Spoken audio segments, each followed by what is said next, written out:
Halo guys, kembali lagi di channel HP Bae. Oke, langsung aja di video kali ini aku mau sharing tipis-tipis sama kalian seperti biasa untuk ngomongin suka duka, si paling suka duka nggak nih? Ya, suka duka pakai Google Pixel 4a 5G. Kurang lebih aku udah pakai HP ini selama 1 mingguan penuh gitu dan ngerasain banget hal-hal yang bener-bener aku suka ini, suka banget gitu, enak banget. Tapi juga ngerasain hal yang agak nggak enak, bahkan kayak duka, bahkan kayak aduh, kayaknya gak usah dibeli deh. Sekarang aku ngingetin dulu, HP ini adalah HP dari Google yang dirilis pada tahun 2020.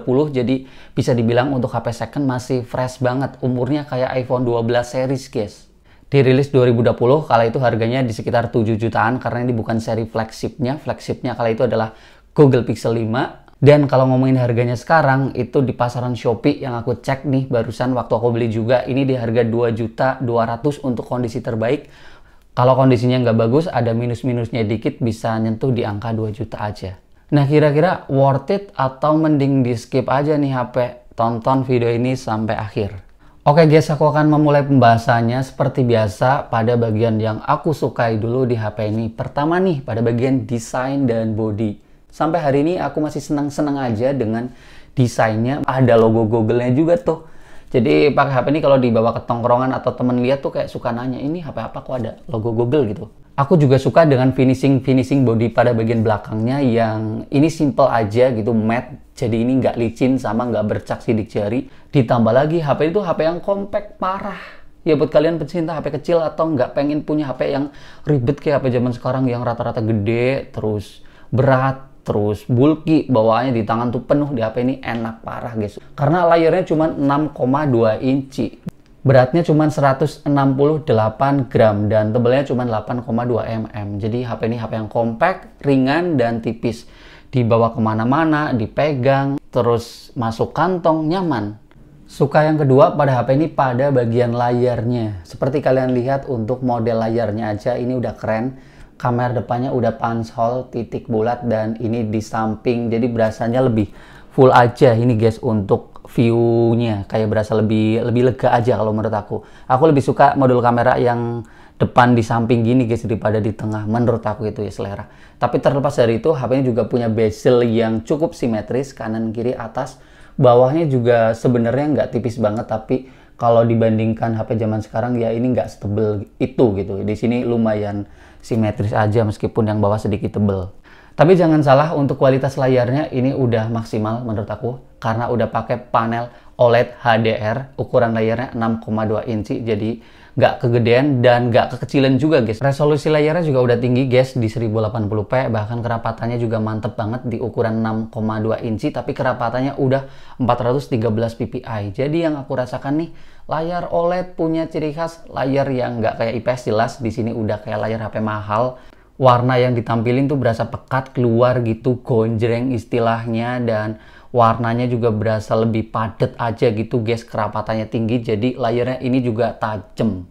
Terus aku juga suka dengan view angle layarnya yang ini tergolong ya bagus, kayak layar-layar HP kelas mid range atau flagship gitu. Kalau dilihat dari serong-serong tuh nggak ngeredup atau kayak apa ya, brightness-nya menurun gitu. Kalau di serong-serong ini kayak masih tajam, masih bagus aja warnanya gitu guys. Di sini pun kita masih bisa setting warna layarnya, mau di mode alami, dipertajam ataupun di adaptif gitu, sesuaiin sama selera aja.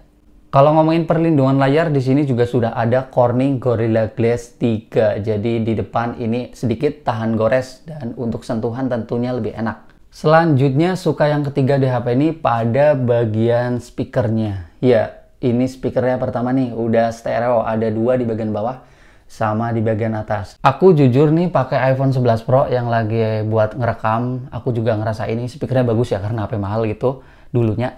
Tapi Google Pixel 4a 5G ini aku ngerasain speakernya tidak kalah dengan si iPhone 11 Pro ini guys. Kayak tuh di sini berasa bagus aja. Aku tuh sering compare tipis-tipis. Kadang malah aku lebih suka di sini guys, karena di Google Pixel ini suaranya tuh keluarnya bener-bener cukup keras, volumenya keras nih yang pertama. Terus aku juga ngerasain bassnya lumayan dapet, bulet, padet gitu guys. Dan vokalnya juga berasa detail. Suaranya jernih dan bersih gitu. Aku juga suka dengan tahapan volumenya. Yang di sini tuh stepnya bener-bener dikit. Jadi berasa luas dan detail. Jadi bisa banget nyesuaiin sama kebutuhan volumeku gitu. Jadi aku udah seneng banget sama kualitas speakernya.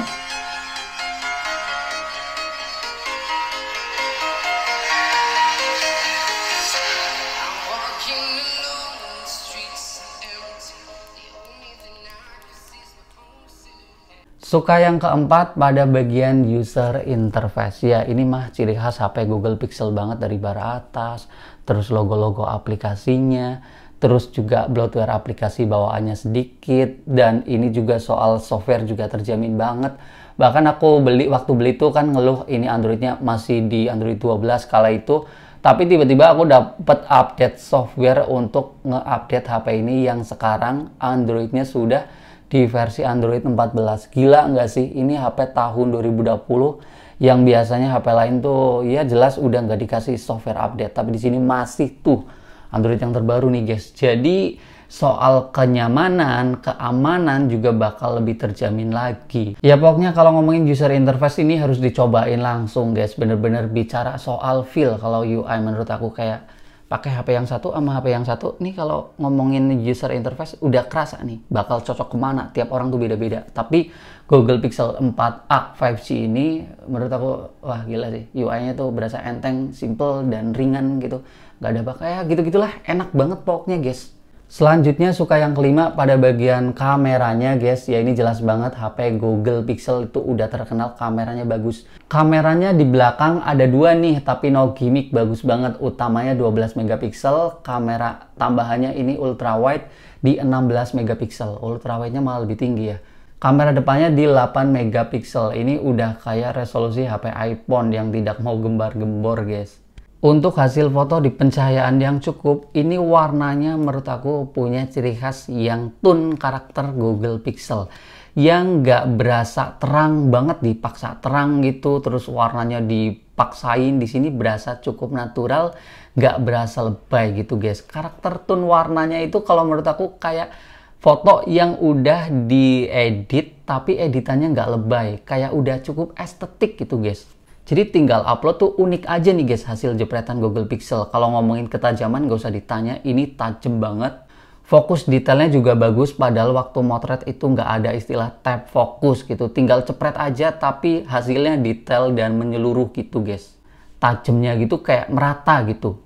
Untuk kualitas kamera ultrawide-nya juga tidak kalah bagus guys. Maksudnya tuh nggak jomplang banget dengan kamera utamanya karena di sini memang resolusi lebih tinggi. Terus yang aku suka banget adalah mode potretnya yang ngeblurnya ini nggak main-main ya, dramatis banget dan dalam banget gitu. Blurnya juga rapih. Bahkan aku compare dengan iPhone 11 Pro, iPhone tuh nggak bisa ngasih blur atau bokeh sebagus Google Pixel guys. Aku udah nyobain cukup banyak HP, tapi Google Pixel kalau ngomongin mode potret kayaknya paling bagus deh.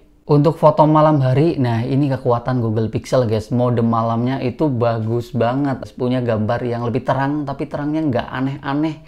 Kayak nggak maksa gitu, kayak masih natural. Warnanya juga masih enak. Noise-nya juga minim, gambarnya juga tajam guys. Ini buat foto malam hari mah pede banget mau di semua objek pencahayaan kalau menurut aku guys. Untuk kamera selfie-nya meskipun cuman 8 megapiksel tapi mirip-mirip aja dengan karakter foto kamera belakang.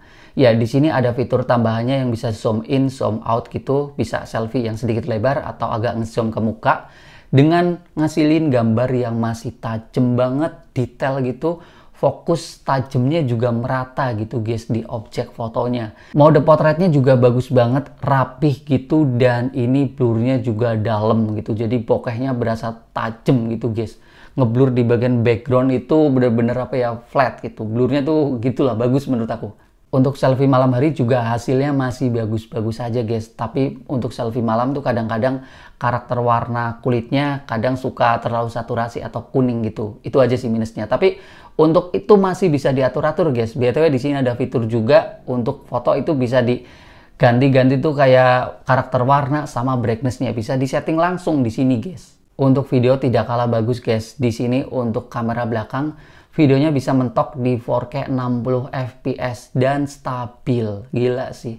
Paling kalau di resolusi tinggi kayak gini nggak bisa pindah ke lensa ultrawide. Cuman ke zoom 2 kali doang. Kalau kita pengen pindah-pindah lensa bisa turunin resolusi di 1080p 60 fps atau 30 fps guys. Kalau aku sih biasanya cukup di 1080p 30 fps, bisa pindah-pindah lensa tuh. Karena di sini bisa pindah ke ultrawide, juga bisa pindah ke zoom 2 kali ya, meskipun zoomnya ini digital ya, bukan telefoto yang optikal gitu. Jadi perekaman videonya ini menyenangkan banget guys kalau menurut aku, dan kamera depannya juga masih bagus banget. Meskipun cuma 1080p, tapi hasilnya lagi-lagi buat ngevlog, buat bikin rekaman harian stabil, warnanya bagus, gambarnya tajam.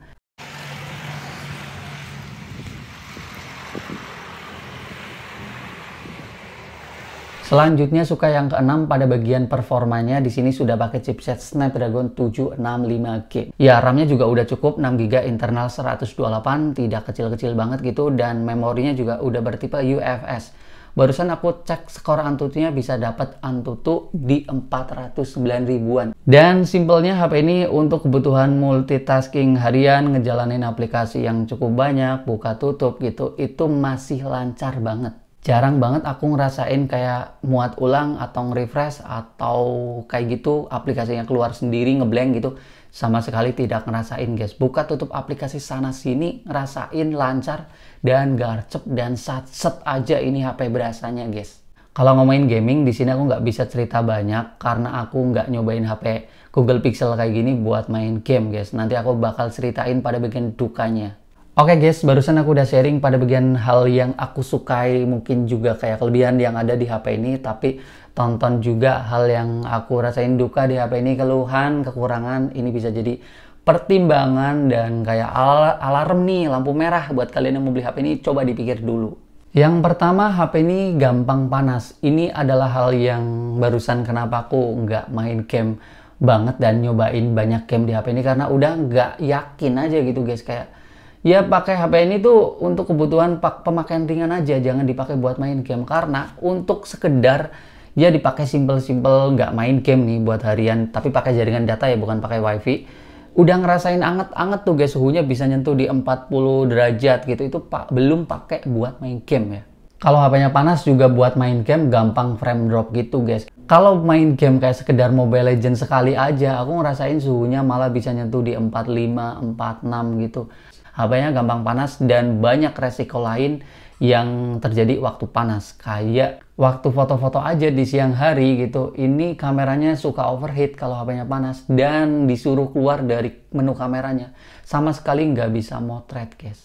Harus nunggu gitu, harus diemin dulu nih HP biar suhunya turun, terus matiin jaringan data gitu, baru tuh bisa ngambil shot-shot sampel. Selanjutnya duka yang kedua di HP ini HP Android tapi udah kayak sok-sokan pakai HP iPhone ya guys ya. Di sini nggak punya slot memori dan single SIM. Ya ini sayang banget ya. Tapi ya gimana ya, namanya juga HP kelas Google Pixel ya, emang kayak gini nggak punya slot memori sama single SIM. Itu harus jadi pertimbangan lagi buat kalian yang mau beli HP ini, karena siapa tahu kalian mikirnya HP Android tuh punya slot gitu ya, di sini nggak ada, dan single SIM juga. Selanjutnya duka yang ketiga yang aku rasakan di HP ini pada bagian baterainya yang memang terasa cukup boros.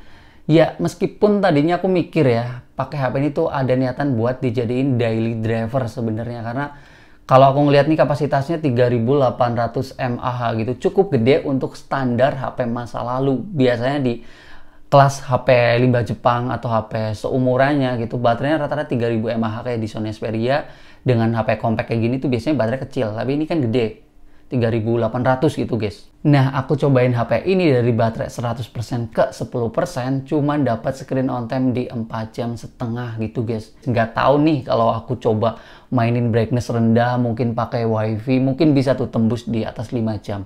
Kalau ngomongin HP zaman sekarang yang rata-rata baterai 5000 mAh, mungkin kalian semua juga udah pada nyobain, dan nyobain pakai HP ini pasti bakal ngerasain yang kayak aku rasakan. Baterainya ya gini, agak ngeluh gitu guys. Karena HP zaman sekarang ya screen on time udah pada tembus di atas 6 jam, 7 jam, 8 jam, itu udah rata-rata awet. Tapi ya gini, HP ini kurang dari 5 jam. Untuk ngecasnya pun di sini nggak kenceng ya guys ya. Ya dimana HP 2 jutaan zaman sekarang udah 33 watt rata-rata, di sini masih 18 watt aja. Jadi buat ngecas 10% ke 100% aku dapat waktu di 2 jam lebih. Lebih tepatnya aku cobain di sini 2 jam 26 menit. Ya gitulah, memang cukup lambat. Selanjutnya duka yang keempat yang aku rasakan di Google Pixel 4a 5G ini pada bagian layarnya, yaitu brightness-nya kurang terang. Tadi layarnya emang udah bagus ya guys ya. Tapi kalau ngomongin brightness ini memang tipis banget brightness-nya, kayak nggak terang sama sekali waktu dipakai di luar ruangan. Bahkan di sini aku udah mentokin nih, hadapin ke kamera aja, masih nggak berasa, masih kelihatan tuh kan tandanya ini layarnya nggak terang banget gitu. Soalnya kalau terang pasti di sini udah kelihatan bener-bener putih guys. Ya kalian bisa lihat nih, aku pakai di bawah terik matahari di alun-alun kemarin, ya sama sekali nggak terang lah layarnya, dimentokin ini kayak waduh kurang banget lah intinya guys. Brightness-nya ini kalau dipakai siang hari di bawah terik bakal kerepotan gitu guys. Oke guys, mungkin segitu doang yang bisa aku sharing sama kalian. Suka duka pakai Google Pixel 4a 5G ini. Kalau kalian ada nanya, bang jaringannya gimana? Ya, di sini kan lagi-lagi resiko memang beli HP kayak ginian, bukan resmi, takutnya email keblokir atau gimana. Tapi untuk unit yang aku pakai, karena aku belinya dengan kondisi terbaik dan sellernya juga bilang ini ada garansi email gitu. Sampai hari ini intinya jaringan aku udah nyobain Indosat sama Telkomsel aman nih, 4G-nya main. Dan untuk jaringan 5G-nya sih di sini aku nggak dapat ya, mungkin karena 5G belum rata. Tempat kalian udah 5G atau belum sih? Aku agak nggak tahu soal 5G-an guys, jujur, karena aku ngerasain LTE atau 4G ini masih kenceng-kenceng aja, dan ya ini HP 5G pertama bahkan ya belum dapat 5G gitu. Ya itu guys, kelebihan HP ini sebenarnya banyak banget ya kalau kita bisa nyari dengan kondisi yang benar dan udah siap sama hal yang agak kurang, memaafkan gitu, nggak apa-apa deh. Ya HP ini menurut aku worth it parah. Tapi kalau kalian masalin pada bagian kekurangannya atau agak ilfeel dengan HP yang agak boros gitu, baterainya nggak awet seawet HP zaman sekarang, ya mending skip aja. Ya selebihnya sih kalian bisa nambahin aja di kolom komentar guys seputar HP ini. Gimana menurut kalian, worth it atau tidak, mending beli atau skip? Kalian komentar aja. Videonya sekian aja dulu, kita bakal ketemu lagi di video selanjutnya, dan bye bye guys.